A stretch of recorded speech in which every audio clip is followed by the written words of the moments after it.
Hola amiguitos de YouTube, bienvenidos a For You Music, tu canal de música y producción. Hoy más que nunca la inteligencia artificial llegó para quedarse y en este capítulo especial te traigo el documental de los Beatles. Sí, los 4 de Liverpool que por más de 6 décadas siguen haciendo música y nos siguen sorprendiendo. De la mano de la nueva tecnología, ellos pudieron reunirse, estos 4 pudieron reunirse nuevamente y traer un temazo como es Now and Then, que seguramente ya lo escuchaste.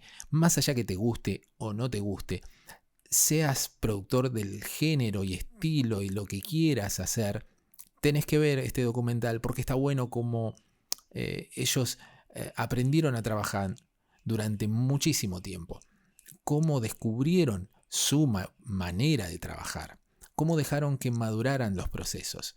Aprendes un montón de cosas. Este documental, te digo, está buenísimo. No es muy largo, así que disfrútalo porque yo ya lo disfruté. Así que a hacer mucha música porque ellos siguen haciendo. Chao, nos vemos luego. 2 take 1, silent turnover.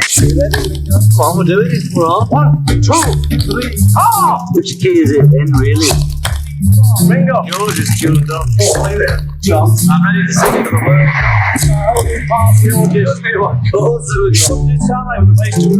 Keep that one, mark it fab. Making good music in a band is all about chemistry. The way our 4 very different personalities combined in the Beatles was something very special. When we lost John, we knew that it was really over. But in 1994, amazingly, an interesting opportunity arose. We could make more music together. If we were to do something, the 3 of us, as interesting as it may be, to have John in it is the obvious thing. I was talking to Yoko, and she said, I think I've got a tape of John. We were pretty excited. A new John song. Amazing. To hear John's voice, that's the thing that we should cherish. And I'm sure he would have really enjoyed that opportunity to be with us again. We could use John and try and make a record. It was the closest we'll ever come to having him back in the room.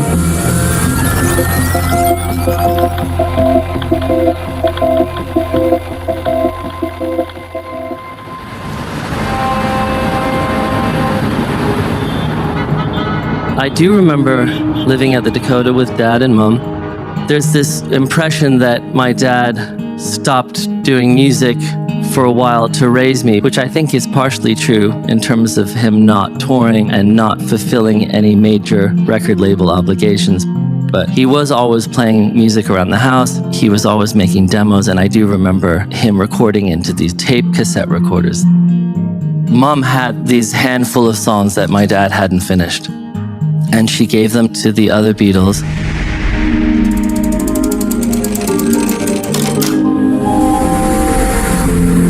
George and Ringo came down to my studio. Nice stuff. Fabulous, David. We listened to the track. There's John in his apartment in New York City, banging away at his piano, doing a little demo.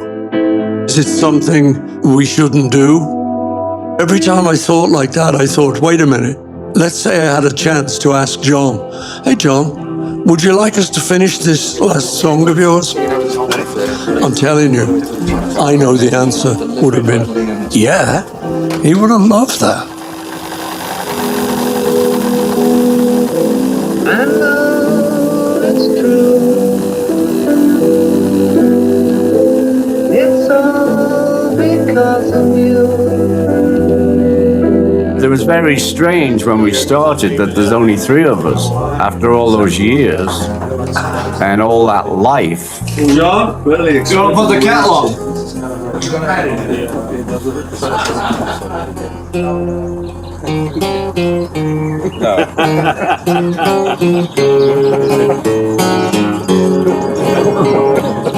We did Freeze a Bird and Real Love, and we got a little bit of time left to do Now and Then. When we started Now and Then, It was very difficult because John was sort of hidden in a way. In John's demo tape, the piano was a little hard to hear. And in those days, of course, we didn't have the technology to do the separation.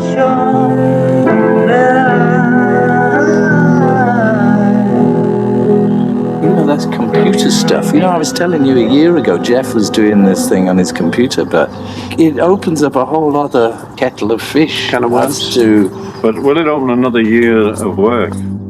It really brought to the fore, to the three of us, that John's gone.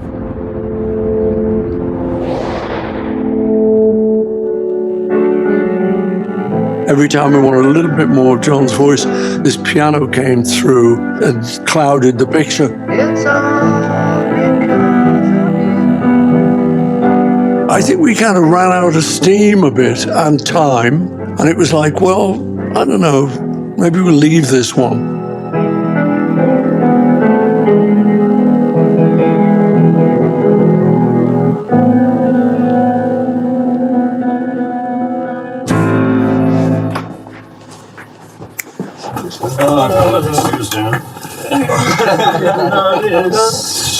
Okay, see you next year. Now and then, just kind of languished in a cupboard.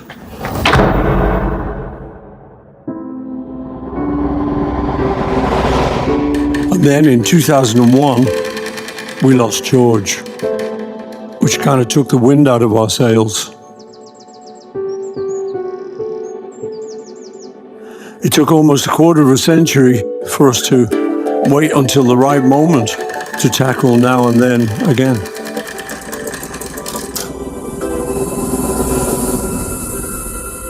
With the technology that Peter Jackson and his team had worked out during the Get Back movie, he'd been able to separate off certain instruments and voices. During the course of Get Back, we were paying a lot of attention to the technical restoration. That ultimately led us to develop a technology which allows us to take any soundtrack and split all the different components into separate tracks based on machine learning. Peter Jackson has the MAL machine, which can just lift anything. We thought, well, we better send John's voice to them off the original cassette. My dad would have loved that because he was never shy to experiment with recording technology. I think it's really beautiful. They said, this is the sound of John's voice. A few seconds later, or however long it took, and there it was, John's voice, crystal clear. I know it's true. It's all because of you. And if I make it through, it's all because of you. Since Peter took John off and gave him his own track, it's like John's there, it's far out. So in the mix, we could lift John's voice without lifting the piano, which had always been one of the problems. Now we could mix it and make a proper record of it. I pulled it out, had a listen to it, and thought, oh, I could actually do the bass a bit better, so why don't I start there?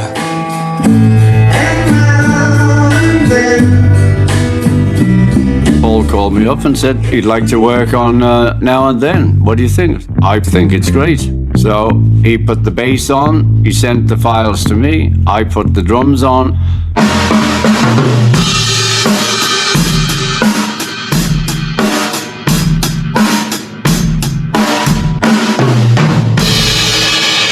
It really brought it on, and so now we had a track that was really starting to cook.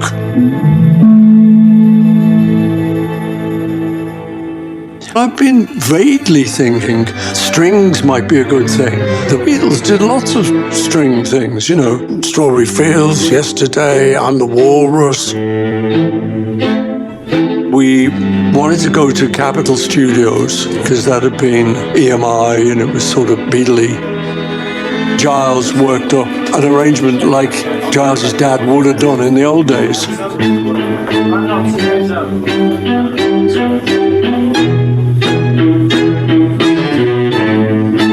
We had to put the music out on the stands for the musicians, but we couldn't tell them it was a new Beatles song. It was all a bit hush-hush. We pretended it was just something of mine.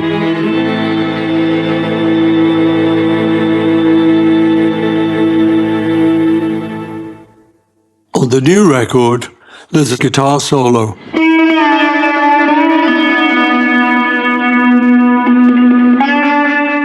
We had kept George's guitar parts from '95, and I thought what I'd like to do is do a slide guitar solo in George's style. It was really a tribute to George. And then we started mixing it. Wow, this is it. Now it's a Beatle record. 1, 2.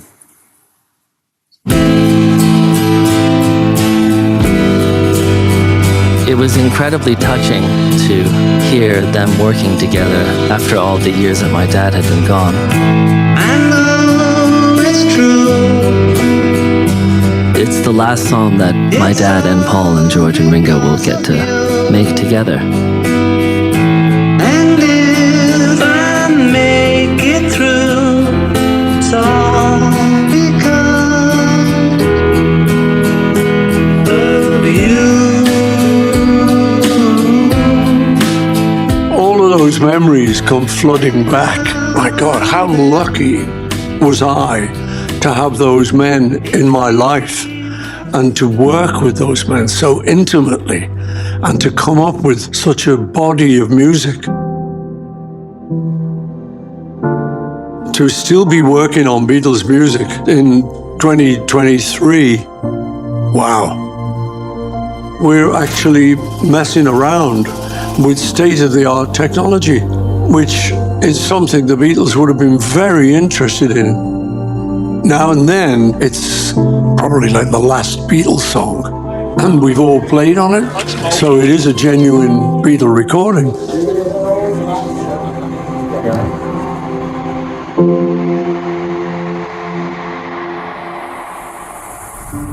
I'll tell you what, why don't you just give me a little bit of his original demo, just sort of hear how he's playing the piano.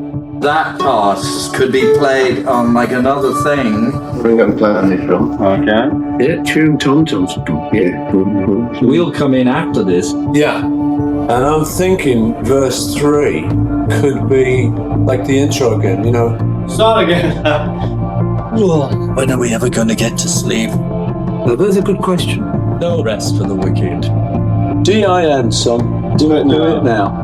Go on then, back it up a bit. Can I just do Johnston?